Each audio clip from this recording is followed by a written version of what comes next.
بسم اللہ الرحمن الرحیم رب اشرح لي صدري ويسر لي امري واحلل عقدة من لساني يفقهوا قولي۔ السلام علیکم ورحمۃ اللہ وبرکاتہ۔ امید کرتی ہوں کہ اللہ تعالیٰ کی رحمتوں کے سائے میں ہوں گے۔ اللہ سبحانہ و تعالیٰ آپ کو نیکیوں کی طرف بڑھنے اور برائیوں سے بچنے والا بنائے، آمین۔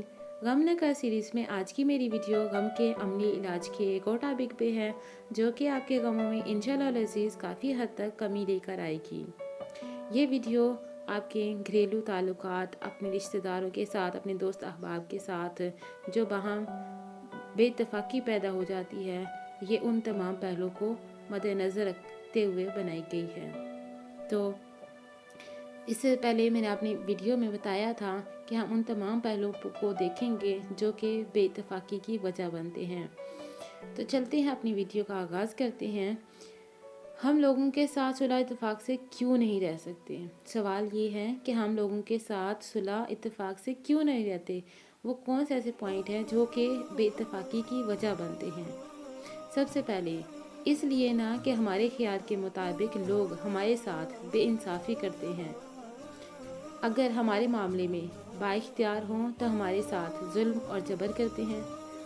اگر ہم سے چھوٹے اور ماتحت ہوں تو گستاخیاں کرتے ہیں اور نافرمانی سے کام لیتے ہیں۔ پس پشت ہماری غیبتیں کرتے ہیں اور چغلیاں کھاتے ہیں۔ منہ پر ہمیں طعنے دیتے ہیں اور بے عزتی کرتے ہیں۔ ہمارے احسان ماننے کو تیار نہیں ہوتے۔ ہماری خوش قسمتی اور بڑائی پر ہم سے جلتے ہیں۔ اپنی خوش قسمتی اور بڑائی کے احساس کے باعث ہمیں حقیر جانتے ہیں۔ دلوں میں ہمارے خلاف حسد، بغض اور کینہ رکھتے ہیں۔ جیسے ہی کوئی موقع ملتا ہے ہم میں دنیا جہاں کے عیب ثابت کرنے کی کوشش کرتے ہیں۔ جب اپنی کوئی غلط نظر ہوتی ہے تو ہمارے آگے پیچھے پھرنے لگتے ہیں، اور جب ہمیں کوئی کامیابی حاصل ہونے لگتی ہے تو ہمیں ناکام کرنے کی کوشش کرنے لگ جاتے ہیں، اور اس کے علاوہ اور بھی بہت کچھ کرتے ہیں۔ یہ سب کچھ صحیح، لیکن اتنا تو سوچئے، کیا ہم نے یہ کام کبھی نہیں کیے؟ کیا ہم نے کبھی کسی سے بے انصافی نہیں کی؟ کیا ہم نے کبھی اپنے اوپر والوں سے گستاخیاں اور نیچے والوں پر ظلم نہیں کیا؟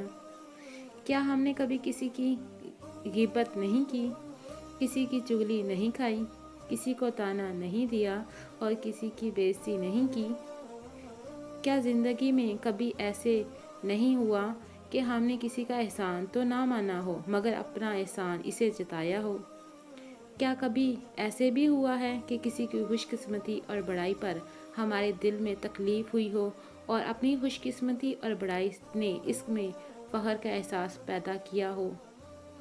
کیا ہم قسم کھا کر کہہ سکتے ہیں کہ ہمارا دل بالکل بے روگ ہے اور ہم نے کبھی بھی کسی میں کوئی عیب ثابت کرنے کی کوشش نہیں کی؟ کیا ہم نے کبھی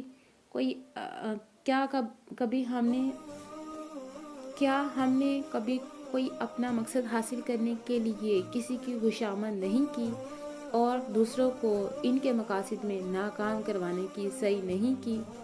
ہو سکتا ہے ان سب برائیوں میں بعض ایسی بھی ہوں جن کا ہم نے واقعی ارتکاب نہ کیا ہو، مگر یہ بے انتہا مشکل ہے کہ یہ سارے الزامات جو ہم دوسروں پر عائد کرتے ہیں ان میں سے بہت سے خود ہمارے اوپر عائد نہ ہوتے ہوں، اور ایسے بھی ہو سکتا ہے، یا ایسا بہت مشکل ہے کہ جو انسان کسی وجہ سے ہمیں برے لگتے ہیں اور انہوں نے ضرور ان تمام جرائم کا ارتکاب کیا ہو۔ جس تیز نگاہی سے ہم انسان دوسروں کے عیب دیکھتے ہیں، اگر اسی سے اپنے بھی دیکھیں تو عجب نہیں کہ اپنے عیبوں کی تعداد دوسروں کے عیبوں سے زیادہ لگے۔ تاہم اگر ہمیں اتنا حوصلہ نہیں کہ اپنے عیب دے سکیں تو چلو پھر مان لیں، اگرچہ یہ بات غلط ہے کہ لوگ ہی ہمارے ساتھ یہ سب بے انصافیاں کرتے ہیں اور ان کے ذریعے ہمارے سینے چلنی کرتے ہیں، لیکن ساتھ ہی یہ بھی ہو سکتا ہے کہ اگر ان سب بے انصافیوں کا پورا بدلہ لینے پر تل گئے تو پھر رنج، غم، بے چینی، بے کلی اور اضطراب کے جو طوفان اٹھیں گے کیا وہ ہمارے سینوں کو محفوظ رہنے دیں گے؟ کیا وہ ہمارے سینوں کو اور زیادہ چھلنی نہ کرنے دیں گے؟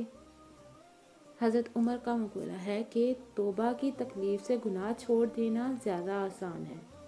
یہی بات یہاں بھی لاگو ہوتی ہے کہ لوگوں کے حقیقی یا وہمی بے انصافیوں کے بدلے لے کر ہم غم و الم کے جو انبار سمیٹ لیتے ہیں وہ لوگوں کو معاف کر دینے کی تکلیف سے کئی گنا زیادہ اذیت دہ ثابت ہوتے ہیں، اور اس سارے رگڑے جگڑے میں زندگی کے قیمتی وقت کا جو نقصان ہوتا ہے وہ اس اذیت کے علاوہ ہے۔ اب جس شخص کو دوسروں کو ان بے انصافیوں کی سزا دینے سے زیادہ یہ پسند ہو کہ وہ خود غم سے بچے، اس کے لیے تو عفو درگزر کا دامن تھامنا ہی مفید ہے، کیونکہ حقیقت یہی ہے کہ جب ہم اپنی راہ میں کانٹے بکھیرنے والوں کی راہوں میں کانٹے بکھیرنے شروع کر دیتے ہیں تو دنیا کانٹوں سے بھر جاتی ہے، اور چونکہ ہم بھی اسی دنیا میں رہ رہے ہیں وہ ایک نہ ایک دن ہمیں بھی چپ کر رہیں گے۔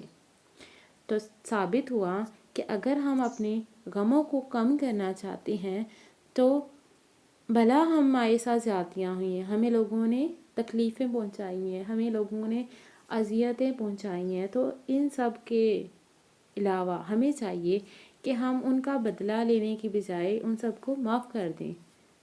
عفو درگزر کا دامن کبھی بھی اپنے ہاتھ سے نہ جانے دیں، اس سے آپ خود بھی تکلیف سے بچے رہیں گے اور مزید پریشانیوں اور تکالیف سے بھی آئندہ کے لیے بھی بچے رہیں گے انشاءاللہ العزیز۔